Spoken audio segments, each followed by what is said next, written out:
Welcome to Champion Minded, the podcast for those who aim for excellence, not only in the sports arena, but in life. My name is Allistair, author, speaker, mindset and performance coach, and my goal is to help you unleash your unlimited potential and provide you with the tools to achieve greatness. Are you ready to become champion minded? Then let's do this.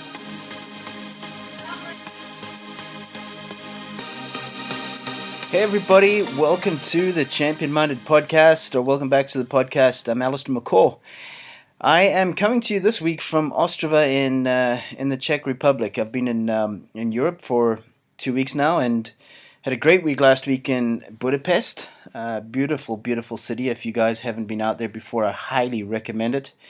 And this week I'm in the Czech Republic, and next week I'm looking forward to Spain, to Madrid. So on the road, but there's something I really wanted to talk about in this podcast today, and that was one of the things that I've noticed in my years of working with professional athletes, and especially getting to know athletes' characteristics and personalities, and some of the traits of what makes champion-minded athletes, some of them the very, very best in the world, and in a variety of sports and different skills, and that is repetition. And as we know, to master a skill or master any skill, it doesn't matter what that may be, playing the piano, painting, singing, playing sports, whatever it may be, mastering skills requires repetition. And if there's one thing I've really noticed in the very, very best performers, is that they have a different relationship with repetition. And if I can put that in another context, they really have a different relationship with practice. And the best athletes I've seen are able to really, really engage themselves in purposeful repetition. Athletes that are not, focused, not completely in purposeful repetition or in purposeful practice, what I call it, are more going through the motions. They're doing it because they have to. In other words, it's like going to a job and you're just clocking time. And, that is for me what separates the good and the great athletes, is the great ones are really, really engaged in the repetition. And it's not just the repetition of doing numbers, but it's what they are doing in those numbers, that every single action, every single ball, shot, kick, whatever it may be, has purpose to it. And they are, in a way, very curious about repetition as well. Some athletes I've worked with have stopped after, for example, a set or a rep or whatever it may be, and been curious about a particular technique or whatever they've done, for example. So that is what I call purposeful repetition. It's not just hitting balls. It's just not making swings. It's not just taking shots, for example. It is having purpose behind it. But the best athletes in the world have a different relationship with their practice and with the way they see repetition. For me, they are locked in. The very, very great ones are able to focus at rep 999, as were the ones that are distracted. They're not completely in it. They're starting to get distracted at rep 9. They're starting to get distracted at rep 19. They want something different. They want something more fun.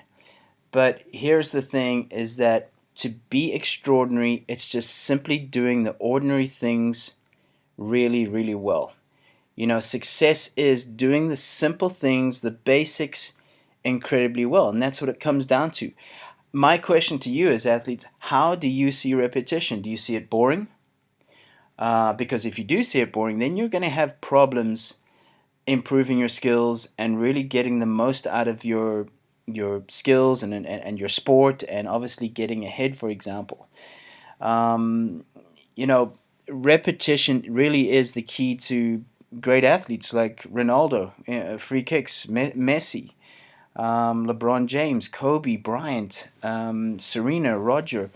All these amazing, amazing athletes have really put more repetition in. They've done more purposeful repetition And what I've noticed as well in these athletes is that, again, I said this earlier, is that they're curious. They're asking questions all the time. What did you think of that one? What did you think of my elbow position?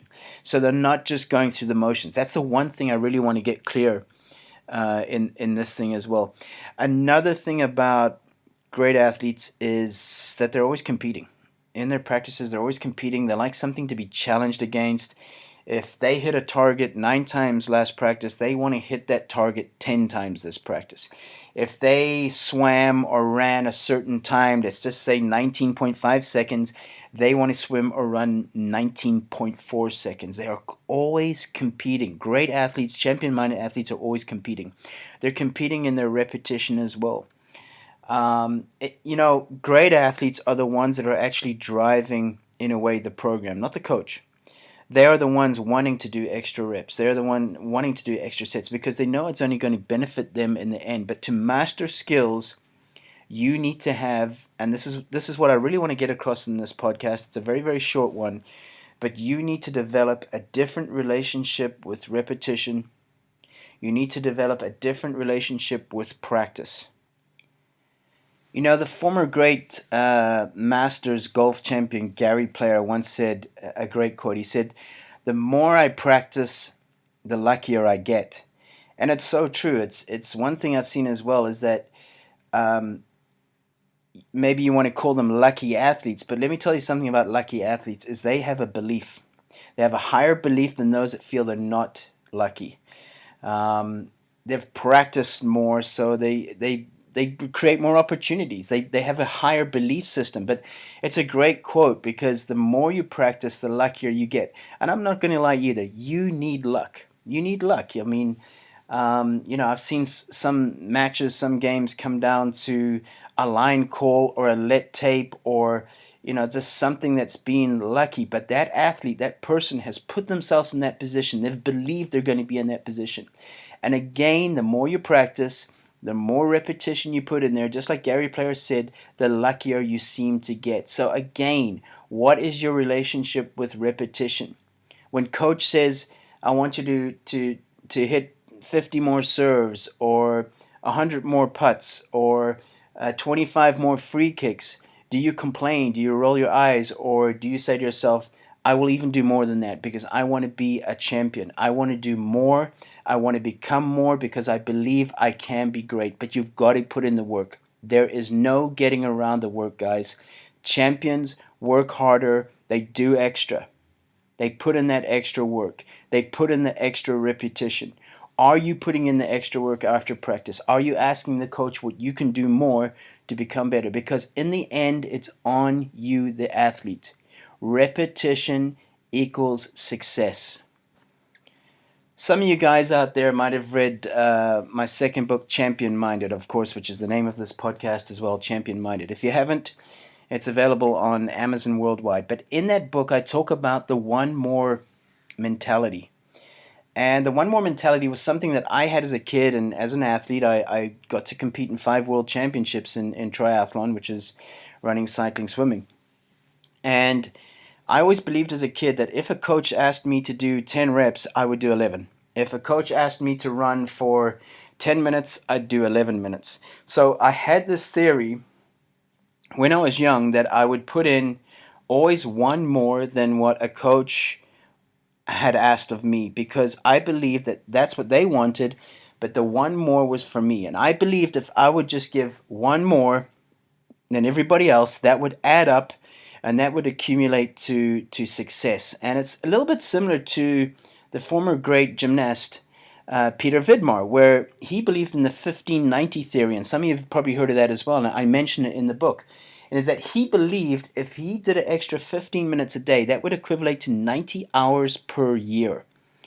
And in the end, that made the difference for him because he won gold medal in the Olympics by the smallest of fraction. I don't know how small it was, but it was incredibly small. And he believed it came down to putting in the extra work, the extra practice, the extra repetition. But the one more mentality, it's funny because I'm no longer competing today, but I still have that mentality. I like to do my 100 push-ups every morning, and I'll always end up doing 101. And if I've decided that I want to run for 20 minutes, I'm going to do 21 minutes. So it's just something that stuck with me, that I've always believed that one more for me. So I encourage you guys out there, develop the one more mentality. Develop a great relationship with repetition. Develop a great relationship with practice. I want you to see it differently, because that is what makes the difference. When you accumulate all those one mores, you accumulate all those purposeful practices, you accumulate all those purposeful repetitions, that is what is ultimately going to give you the edge in the end. Because fact is that your opponents at the same level of you are pretty much training the same amount of time as you, more or less. So what is going to make the difference? It is going to be those extra little bits. So guys, that's today's message. I hope that got through clear. I'm actually going to head down to the gym here in the hotel here in Ostrava, Czech Republic, and I'm definitely going to give it one more on all my reps that I'm going to do today. So wherever you are, I wish you guys a great day or great week ahead. Remember, stay positive. Bring a great attitude, work harder, always give your best effort, and prepare to your best effort. Those are the champion-minded traits. So guys, until next time, stay champion-minded. As always, thanks so much guys for tuning in. Remember that this podcast is available on iTunes and on YouTube. Connect with me on social media, on Instagram, Be Champion Minded, Twitter at Allistair McCaw, and on Facebook, Allistair McCaw page. Stay humble, stay hungry, and always stay champion-minded. See you guys.